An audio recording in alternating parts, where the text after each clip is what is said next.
morning, students, all of you. Welcome back on the online classes of MA Previous English Literature, started by our own college, Shrimati Ramkumari PG महिला महाविद्यालय. बेटा, कल मैंने आपको poem the grammarian funeral करवाई थी, ठीक है? And it was written by Robert Browning. As I told you, Robert Browning is a dramatic monologue poet. Okay. A dramatic monologue is a poem where there is only one speaker and listener may be one or more than one. ठीक है, ये भी मैंने आपको बता दिया था कि ड्रामेटिक मोनोलॉग वो पोएम होती है जिसमें वक्ता यानी बोलने वाला एक और श्रोता यानी सुनने वाला एक या एक से ज़्यादा हो सकता है. ठीक है, अब हम आते हैं कि हमने जहाँ पोएम छोड़ी थी उससे आगे पढ़ते हैं. थोड़ा सा पीछे से रिपीट करना चाहूँगी, वो लाइनें पढ़ना चाहूँगी. Look out if yonder be not day again rimming the rock road. यहाँ तक हमने पढ़ लिया था. अब आगे पढ़ते हैं. कह रहा है that's the appropriate country their man's thought rare intention. That's the appropriate country. Country means place. Country का मतलब क्या होता है? प्लेस.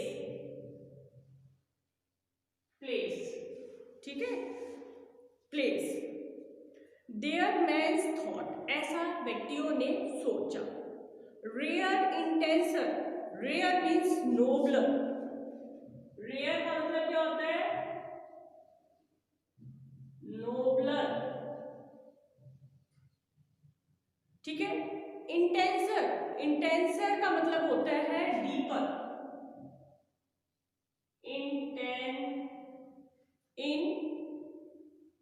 इंटेंसर है TEN. Intenser means deeper. Deeper. Okay. उसने कहा, जो उसके डिसिपल्स है उन्होंने कहा कि ये एप्रोप्रिएट. एप्रोप्रिएट मतलब बिल्कुल सही. कंट्री यानी प्लेस है कि उन्होंने कहा, उसमें से एक डिसिपल ने कहा, एक शिष्य ने कहा कि ग्रामेरियन फ्यूनरल को दफनाने या जलाने के लिए ये सबसे उपयुक्त जगह है. देयर मैंस थॉट, ऐसा उसके व्यक्तियों ने सोचा. Rare intention. रेयर मतलब nobler. Intention means deeper. Self gathered for an outbreak as it ought चेव्स in the censer. Self gathered. Self gathered मतलब सब इकट्ठे हो गए. ठीक है. For an outbreak. For an outbreak का मतलब होता है टू कम आउट, बाहर निकलना. एज इट ऑच चेव्स इन द सेंसर. चेव्स का मतलब होता है बर्निंग. चेव्स का मतलब क्या होता है? बर्निंग. बर्निंग. ठीक है. और सेंसर का मतलब होता है वेसल. सेंसर का मतलब होता है वेसल. क्या होता है? वेसल. ठीक है, वेसल. ओके. तो उन्होंने कहा self gathered for an outbreak, कि सब इकट्ठे हो गए, दिन निकलने से पहले ही इकट्ठे हो गए. चेव्स इन द सेंसर. चेव्स इन द सेंसर मतलब उन्होंने जो जलाने की जगह थी वो उपयुक्त जगह को उन्होंने ढूंढ लिया था. ठीक है. Leave we the unlettered plains it herd and crops seek we sepulture. Leave. Leave का मतलब होता है लेफ्ट, छोड़ते हुए. लीव का मतलब क्या होता है? लेफ्ट यानी छोड़ते हुए. ठीक है. वी. वी का मतलब हो गया सभी डिसिपल्स, है ना. अब देखो ग्रामेरियन फ्यूनरल की तो मृत्यु हो गई थी और उसके जो शिष्य थे जो पीछे रह गए थे वो उसे दफनाने के लिए उपयुक्त जगह को ढूंढ लेते हैं. और ढूंढने के बाद में वो कह रहे हैं leave we the unlettered plain. Unlettered plains का मतलब होता है कि जो खेत क्या है बिल्कुल बंजर पड़े थे। इट हर्ड एंड क्रॉप्स, उसके अंदर कुछ खेतों के अंदर क्रॉप्स खड़ी हुई थी और कुछ खेतों के अंदर हर्ड यानी मेवाशी वगैरह चर रहे थे। सीक वीज पल्चर, सीक का मतलब होता है ढूंढना। सीक का मतलब क्या होता है? ढूंढना, यानी टू फाइंड आउट,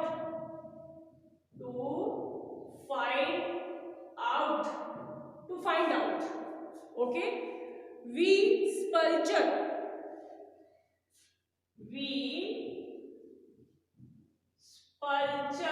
स्पल्चर का मतलब क्या होता है?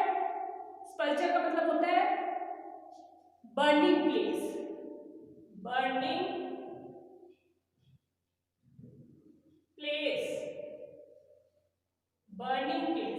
ठीक है। तो कह रहे हैं leave we the unlettered plain it herd and crops, कि छोड़ते हुए, किनको छोड़ते हुए? जो खेत थे, जो मेवाशी थे, है ना, जिन खेतों में फसलें उगी हुई थी उनको पीछे छोड़ते हुए क्या है? सीक, यानी हमने ढूंढ लिया था। क्या ढूंढ लिया था? वीज पल्चर। हम लोगों ने, वी मतलब हम लोगों ने, डिसिबल्स कह रहे हैं, शिष्य कह रहे हैं, हम लोगों ने ढूंढ लिया था क्या? स्पल्चर। स्पल्चर यानी बर्निंग प्लेस, यानी जहां उसे जलाना था उस जगह को सभी डिसिबल्स ने मिलकर ढूंढ लिया था। देखो, ढूंढने का मतलब ये है कि जो डिसिबल्स है वो ग्रामेरियन को किसी उपयुक्त जगह पर जलाना चाहते थे, और वो उपयुक्त जगह ऐसी नहीं कि समतल जमीन में उसको जाके जला दिया। वो कह रहे हैं हम इसे कहीं अलग, जो सब लोगों से अलग जगह पर ले जाकर जलाना चाहते थे, ऐसी जगह को उन्होंने ढूंढ लिया था। टू फाइंड आउट, पता लगा लिया था। ठीक है, तो एक बार फिर से रिपीट ही कर रही हूँ लाइनों को। That's the appropriate country their man's thought rare intenser, self-gathered for an outbreak as it ought, chaffs in the censer.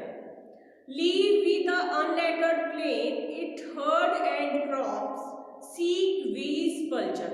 ठीक है, नेक्स्ट लाइन में है on a tall mountain, seated to the top, crowded with culture. On a tall mountain, देखो जो जगह उन्होंने ढूंढी थी उस ग्रामेरियन को जलाने के लिए, वो जगह कहाँ थी? On a tall mountain, यानी एक लंबा सा पर्वत था, उस जगह पे उन्होंने ग्रामेरियन को जलाने के लिए उपयुक्त जगह मानी। Seated to the top,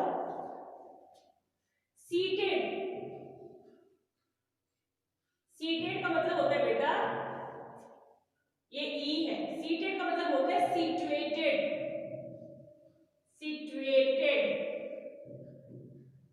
ठीक है। Situated to the top,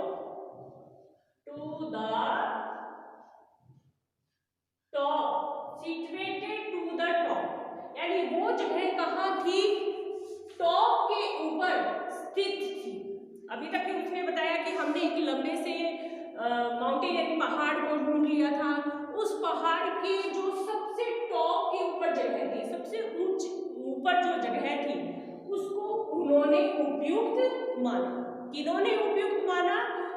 disciples ने, ग्रामेरियन के शिष्यों ने उस जगह को उपयुक्त जगह माना। क्या करने के लिए? ग्रामेरियन को जलाने के लिए। ठीक है, okay. Crowded with culture, crowded with culture, crowded का मतलब होता है वहां भीड़ थी, पहले से ही भीड़ इकट्ठा थी। क्राउडेड विद कल्चर, कल्चर यानी सारे रीति रिवाजों के साथ, ठीक है। क्राउडेड विद कल्चर यानी लोग वहां सारे रीति रिवाजों के साथ में क्या है? खड़े हुए थे, या दफनाने के लिए, और हम कह सकते हैं जलाने के लिए उसे तैयार थे। इसलिए आया crowded with culture.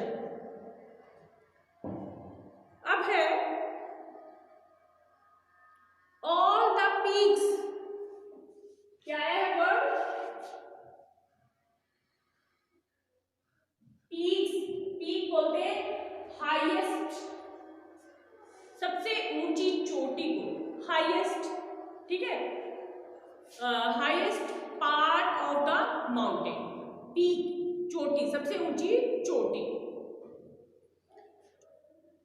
All the peaks सोर, सोर का मतलब क्या होता है बेटा? सोर का मतलब होता है राइजिंग, राइजिंग, उठी हुई होना, अपने आप में सबसे ऊंची। देखो जैसे कोई भी बच्चा होता है, चार बच्चे हैं मान लीजिए, चारों में जो सबसे ऊंचा बच्चा होगा, लंबा बच्चा होगा, वो अलग से दिखाई देगा कि हाँ ये बच्चा लंबा है। तो ऐसे ही माउंटेन की जो चोटियां थी वो सभी उठी हुई थी, ऊपर की ओर उठी हुई थी। यही कह रहा है ऑल द पीक्स सोर, यानी माउंटेन की, पर्वत की जो सारी चोटियां थी वो अपने आप में उठी हुई थी। But one the rest excess, but one the rest, excess का मतलब होता है एक्सेस, इसका मतलब होता है better than others, better than others, better than others, ठीक है, बेटर देन अदर्स, एक्सेस का मतलब होता है बेटर देन अदर्स। सारी चोटियां अपने आप में शेष थी, ऊंची उठी हुई थी, लेकिन कह रहा है बट वन, लेकिन एक जो चोटी थी, वन यानी चोटी के लिए बात कर रहा है, द रेस्ट एक्सेस, बाकियों से ऊंची उठी हुई थी, ठीक है, यानी सारी चोटी अपने आप में लंबी थी, लेकिन कह रहे हैं एक चोटी अपने आप में सबसे ज्यादा उठी हुई थी या सबसे ज्यादा लंबी दिखाई दे रही थी, ठीक है, okay. Clouds overcome it, clouds overcome it का मतलब होता है बादल भी उसके ऊपर दिखाई दे रहे थे, ओवरकम इट यानी बादलों ने ठीक उसे घेर रखा था, ऊपर से बादल दिखाई दे रहे थे उसके ऊपर से। क्लाउड्स ओवरकम इट, इट आया है पीक के लिए, इट किसके लिए आया है? इट आया है पीक के लिए, चोटी के लिए आया है इट, ठीक है, peak.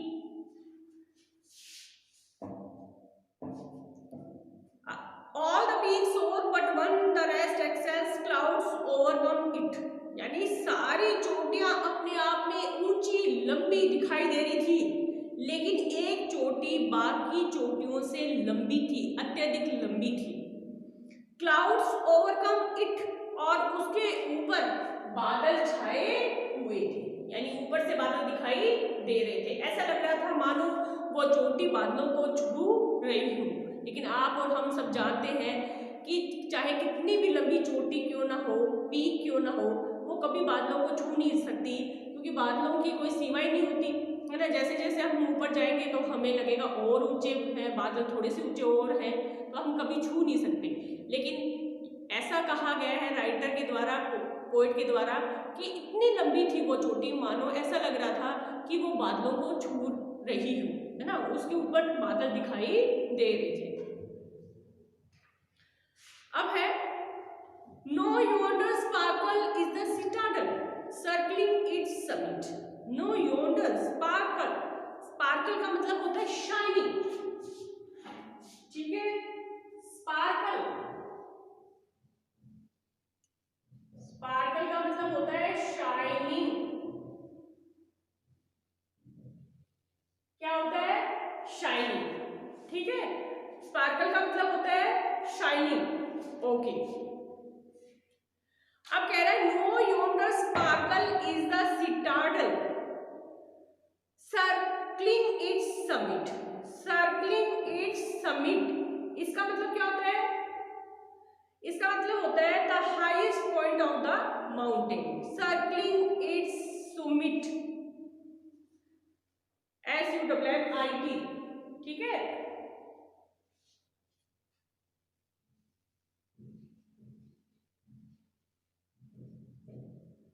The highest point of the mountain, the highest, the highest point of the mountain,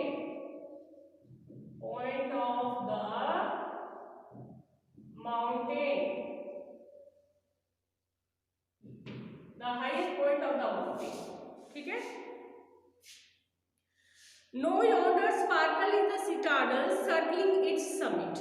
ठीक है, कि ऐसा लग रहा था मानो बादलों ने उसे घेर रखा हो, किसको, उस चोटी को, और ऐसा लग रहा था कि समिट यानी the highest point of the mountain, यानी ये सबसे ऊंची चोटी है।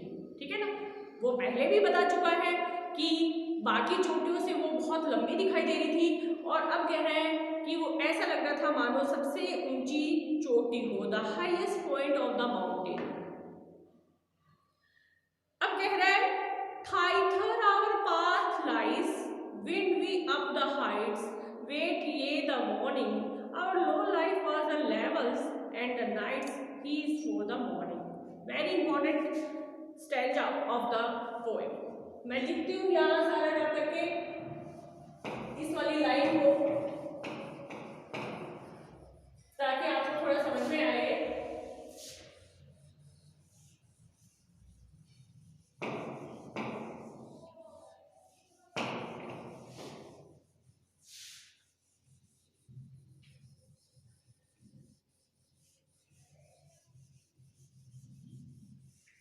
देखो, अब ये वाला स्टैंजा मैं लिख रही हूँ आपके लिए। कह रहा है वो thither our path lies,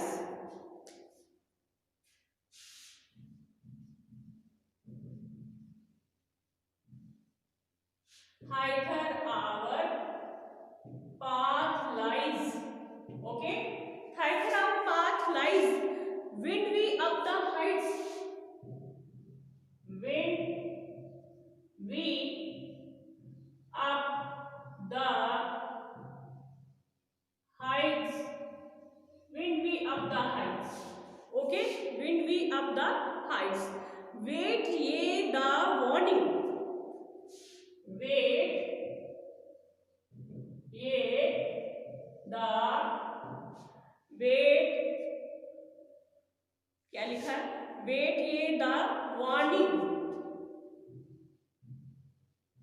warning, okay, wait ये अब the warning, our low life was a, our low life was the, our low life was a levels and the nights, levels and the nights, and the nights, okay, and the nights, he is for the morning, he is for the morning, he is for the morning। ये अपना एक stanza है, ठीक है, क्या है,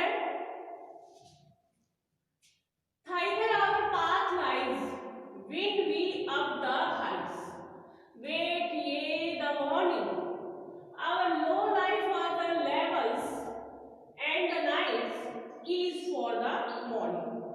थाइथर, thither मतलब there, there, our path lies, कह रहा है वो हमारा रास्ता है। देखो अभी तक वो हमें बता रहा था कि हमने जगह ढूंढ ली है कि हमें कहाँ इसे दफनाना है, कह रहा है हमने सबसे उपयुक्त जगह को ढूंढा है जहां हमें ग्रामेरियन को दफनाना है। कौन बोल रहा है, उसके डिसिपल्स बोल रहे हैं, उसके शिष्य बोल रहे हैं। अब वो हमें कह रहा है कि थाइथर आवर पाथ लाइज, कि वहां हमारा रास्ता है, पाथ मतलब रास्ता, लाइज यानी है, ठीक है ना, कि हमने हमारे रास्ते को ढूंढ लिया है, जहां हमें जाना है इस डेड बॉडी को लेकर, वो जगह हमने ढूंढ ली है। Wind we up the heights, wind और हवा की भांति, वी मतलब हम, डिसिबल्स के लिए कह रहे हैं हम, अप द हाइट्स ऊंचाइयों पर चढ़ रहे हैं, यानी जैसे हवा बहुत ऊंचाइयों तक चली जाती है, कह रहा है हम सब भी उस विंड की भांति ऊंचाइयों पर चढ़ रहे हैं। क्यों? क्योंकि इन्होंने अपने वो गोल को, एम को ढूंढ लिया है, अपने लक्ष्य को ढूंढ लिया है, जहां तक इन्हें पहुंचना है। लेकिन हमें वेट करना पड़ेगा, वार्निंग, क्योंकि इन्हें वार्निंग मिली है कि आगे रास्ता बहुत खतरनाक है, लेकिन कह रहे हैं हम रुकने वालों में से नहीं है, क्योंकि हमने हमारे रास्ते को ढूंढ लिया है। Our low life was the levels and the night, कह रहा है हमारा जो जीवन था, लो लाइफ बता रहा है, क्योंकि जब तक हम ग्रामीण फिल्टर से नहीं मिले थे हमारा जीवन निम्न श्रेणी का था, कह रहा है, क्योंकि हमें ज्ञान के बारे में कुछ पता ही नहीं था। और जब हम ग्रामीण से मिले तो हमें पता चला कि वास्तव में ज्ञान क्या होता है। तब वही बातें बता रहा है कि आवर लो लाइफ, सभी डिसिबल्स कह रहे हैं हमारा जो लाइफ थी, जीवन था, वो लो था, निम्न प्रकार का जीवन हम जीते थे। वॉज अ लेवल, ऐसा लेवल था हमारा जीवन का, एंड द नाइट्स, क्योंकि हम अंधेरे में जी रहे थे। नाइट्स बोला है उसने नॉलेज को, कि हमारा जो जीवन था वो किससे भरा हुआ था, अंधकार से भरा हुआ था, क्योंकि हमारे पास में ज्ञान नहीं था, ज्ञान प्राप्त करने का कोई साधन नहीं था। He is for the morning, he आया है ग्रामीण के लिए, he किसके लिए आया है यहाँ पे, ग्रामीण के लिए, he is for the morning। लेकिन ग्रामीण हमारे जीवन में क्या बनकर आया हमारे लिए, मॉर्निंग यानी प्रातः सुबह बनकर आया। प्रातः सुबह कैसे बनकर आया, क्योंकि उसने हमें प्राप्त ज्ञान दिया और उसने हमें बताया कि कैसे व्यक्ति को ज्ञान अर्जित करना चाहिए। तो कह रहा है जब तक हम ग्रामीण से नहीं मिले थे हमारा जीवन निम्न प्रकार का जीवन था, हमारा जीवन अंधकार से भरा हुआ था, लेकिन जब हम ग्रामीण से मिले तो वो हमारे लिए मॉर्निंग यानी प्रातः सुबह बनकर आया। उसने हमें बताया कि कैसे व्यक्ति को ज्ञान प्राप्त करना चाहिए।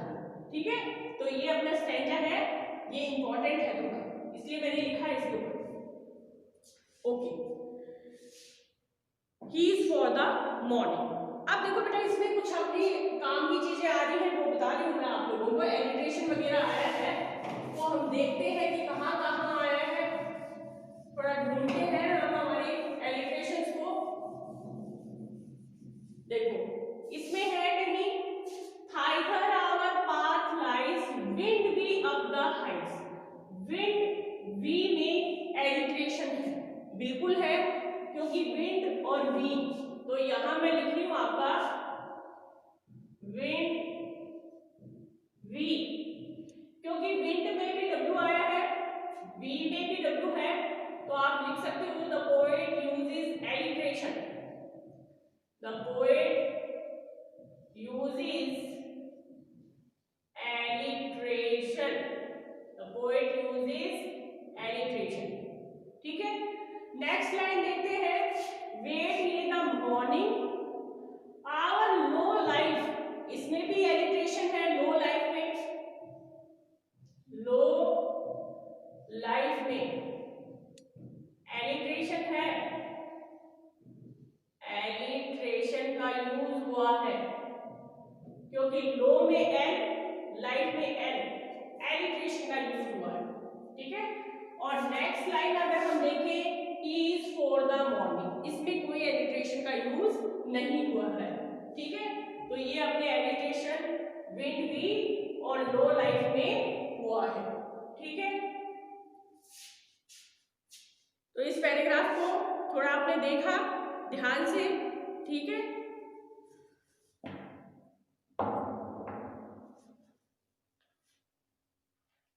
अब है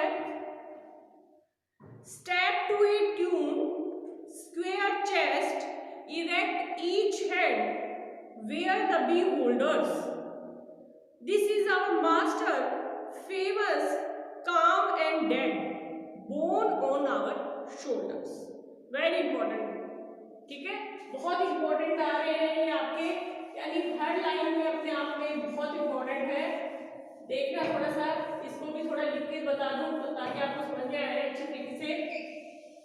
आपकी 3 पोएम है, किसमें, इसमें रॉबर्ट ब्राउनिंग में, तीनों ही अपने आप में बहुत इंपॉर्टेंट पोएम्स है, यानी एग्जामिनर कंफर्म इनमें से पूछता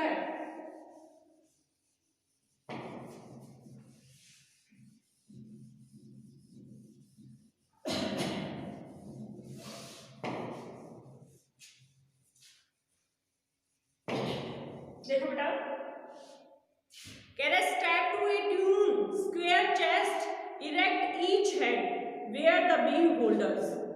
step to a tune, step to a tune का मतलब होता है मूव इक्वली, बराबर में चलना। Step to a tune. Square chest, square chest यानी सीना तान कर। Erect each head, erect each head का मतलब होता है सिर सीधा करके, ऊंचा करके। और हम सिर ऊंचा करके कब चलते हैं? जब हम गर्व से चलते हैं, शान से चलते हैं, ठीक है। Where the B holders, where the B holders का मतलब होता है पीपल आर बी होल्डर्स, लोग, देखने वाले, दर्शक देख रहे थे। तो वो हमें क्या कहना चाह रहा है? उसके डिसिपल्स में से एक डिसिपल हमें बता रहा है, एक शिष्य हमें बता रहा है कि हम लोग स्टेप टू ए ट्यून, ताल से ताल मिलाकर आगे की ओर बढ़ रहे थे, उस डेड बॉडी को अपने कंधों पर लेकर।